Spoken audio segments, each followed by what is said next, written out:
Хәерле көн, хөрмәтле кунаклар. Матур җәйге көндә сезне Казан гаилә үзәге мәйданында күрүебезгә без бик шат. День семьи, любви и верности. С праздником вас, дорогие! Поздравляем вас, Казань!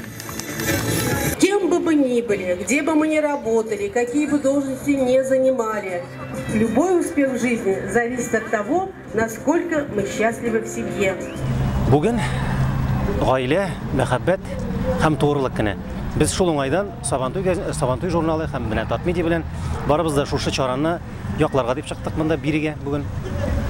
Без балалар өчен мини Сабантуй үткәрдек, ягъни кичкенә алар өчен көтеп алган иң кызыклы, иң күңелле бәйрәмнәрнең берсе һәм безнең Сабантуй журналы шулай ук әлеге бәйрәмнең исеме белән бәйле һәм шул бәйрәмнең рухы белән бәйле журнал. Бу үзенә күрә шушы гаилә институтын яклау максатыннан эшләнгән иде.